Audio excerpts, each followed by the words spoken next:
तो खबर आ रही है हाई कोर्ट की माननीय जस्टिस स्वर्णकांता शर्मा जी ने आम आदमी पार्टी के अरविंद केजरीवाल, मनीष सिसोदिया, संजय सिंह और मेरे खिलाफ कंटेम्प्ट प्रोसीडिंग शुरू कर दी है।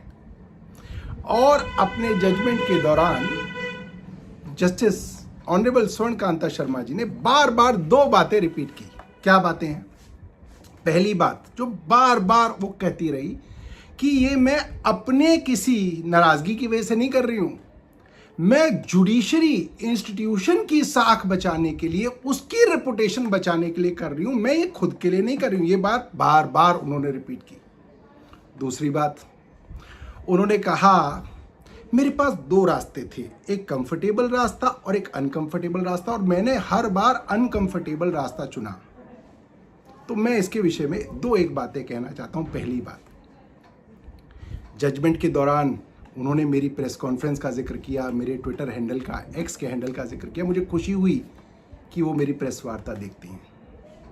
मैं पिछले एक हफ्ते से एक 3 साल की बच्ची के रेप का मामला उठा रहा हूं, जिसको लोअर कोर्ट के जज साहब ने आरोपी को बेल दे दी, 57 साल के आरोपी को। मुझे खुशी होती कि उन प्रेस वार्ताओं से या उन अखबार में चलती हुई क्लिपिंग से वो सू मोटो इसके ऊपर कोई कार्रवाई करती। ये मामला बड़ा संजीदा मामला था।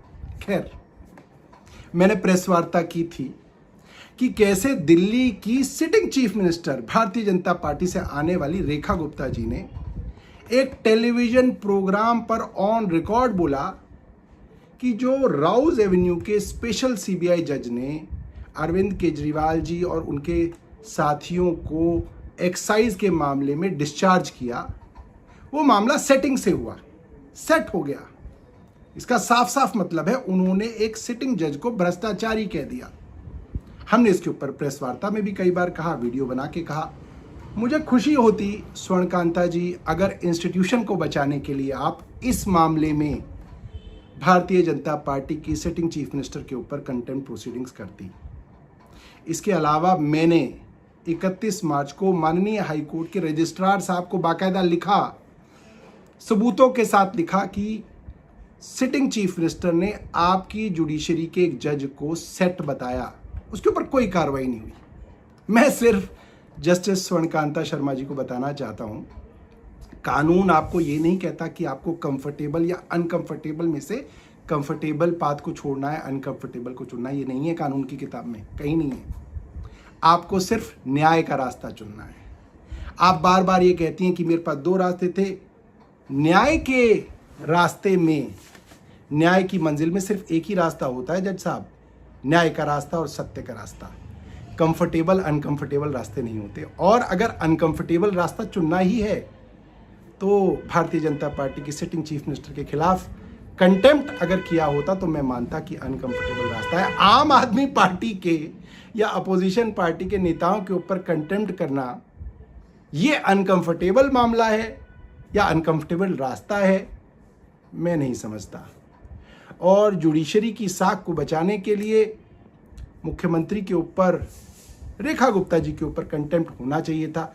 ये बात मैं मानता हूं। ये ट्विटर पे, सोशल मीडिया पे, यूट्यूब पे, अखबारों में बार बार हम लोगों ने उठाया।